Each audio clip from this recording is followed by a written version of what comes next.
Au nom du Père, du Fils et du Saint-Esprit. Amen. La paix de Jésus soit dans votre maison, sa paix et sa joie. Alléluia. J'espère que vous allez bien, que vous êtes dans la paix et la joie de Jésus. Amen. Nous lisons Saint-Évangile selon Saint Marc chapitre 3. Alors là, j'avoue que je ne comprends pas, puisqu'il nous est proposé la lecture de Saint Marc chapitre 3, versets 20 à 21. Et vous allez voir que c'est très court, alors que le thème de cette parole, c'est le péché contre l'Esprit Saint. Alors, on y va.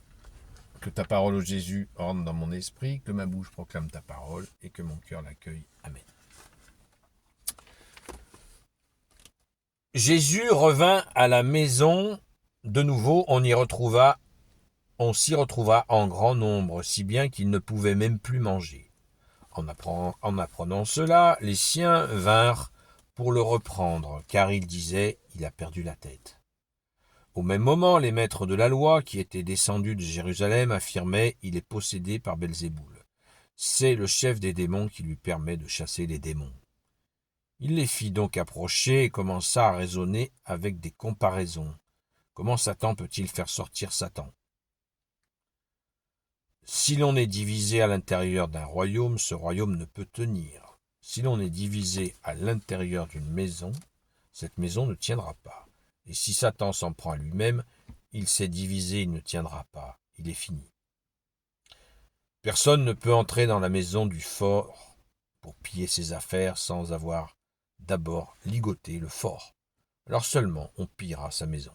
En vérité, je vous dis, tout peut être pardonné aux hommes, quel que soit le nombre de leurs péchés et de leurs blasphèmes. Mais pour qui blasphème contre l'Esprit Saint, il n'y aura jamais de pardon, car il est coupable d'une faute qui ne s'en ira jamais. C'était leur cas quand ils disaient « Il a un esprit impur ». Merci Jésus, alléluia. Eh bien, nous avons parlé hier soir sur le direct, et là, Jésus résume tout. C'était le cas quand il disait « Il a un esprit impur ». Alors que Jésus agit dans l'Esprit Saint. Donc ils n'insultent pas Jésus, ils insultent l'Esprit.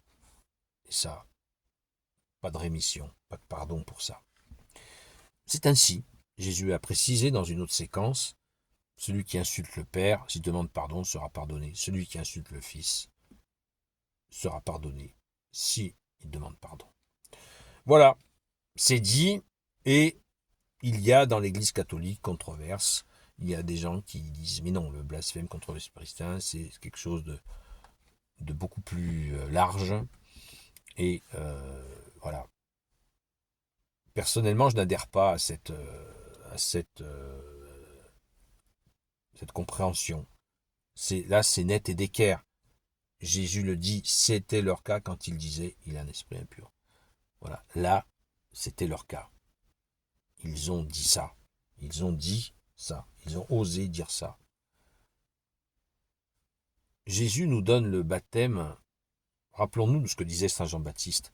Celui qui vient après moi baptise. Moi, je baptise dans l'eau. Celui qui vient après moi est plus grand que moi et il baptisera dans l'esprit. Voilà, Jésus agit dans l'Esprit Saint. Les gens peuvent blasphémer Jésus. S'ils demandent pardon, ils seront pardonnés. Mais ceux qui blasphèment ses œuvres dans l'Esprit Saint, là c'est le blasphème de l'Esprit Saint. Il faut quand même pas, faut faire attention. C'est pour ça que je dis attention à ceux qui disent que le baptême catholique n'est pas valable. Parce que c'est un baptême dans l'esprit, donc faites très attention à ce que vous dites. Très très très attention. C'est chaud, hein? C'est très très chaud. Voilà. Donc on se réjouit que Jésus, tu chasses les démons. Tu chasses les démons et Jésus leur fait tout un cours sur justement que c'est impossible. Alors, on souligne l'humilité de Jésus qui donne des explications. Tout royaume divisé contre lui-même est voué à disparaître. Donc si Satan se combat lui-même, il est foutu. C'est du bon sens absolu, absolue. C'est divinement simple, divinement bon. Merci Jésus. C'est magnifique. Tout est dit. Et dans une autre séquence d'évangile, sur un autre évangile, Jésus dit que les gens de chez eux témoigneront contre eux-mêmes. Ça veut dire que Jésus dit que dans la synagogue, il y a des exorcistes. Dans l'Ancien Testament, dans la Première Alliance, il y avait des exorcistes dans le temple, dans les synagogues. Et il dit, ils témoigneront contre vous, parce que eux, ils savent ce que c'est que chasser un démon. Voilà. Donc il prend à partie les exorcistes pour dire ce que vous dites est totalement absurde. Un démon ne peut pas chasser un démon. Ça n'existe pas. Voilà. Les gens de chez vous témoigneront contre vous que vous mentez. Voilà. C'est grave. C'est d'une gravité extrême. Là, c'est d'une gravité extrême. Bon, on nous a dit, j'ai pas commenté le début, verset 20, Jésus revint à la maison, de nouveau, on s'y retrouva en grand nombre, si bien qu'il ne pouvait même plus manger. Voilà. Tellement les gens sont venus pour se faire guérir, pour se faire libérer des possessions, ils n'arrivaient même pas à manger. Voilà. Alors la phrase un peu énigmatique, vite fait, verset 21, en apprenant cela, les siens vinrent pour le reprendre car il disait, il a perdu la tête. Ben, tout porte à croire que effectivement les gens qui connaissaient Jésus, le charpentier, le fils du charpentier, ils ne le voyaient pas comme, ils le voyaient certainement pas comme Dieu, pas comme Messie, pas comme prophète. Il se disait, mais là, il a disjoncté, quoi. Spirituellement, il se disait ça. Et là, ça nous est dit, il a perdu la tête.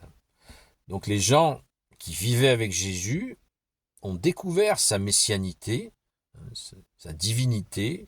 Ils ont tout découvert en même temps que tout le monde quand Jésus est entré en vie publique.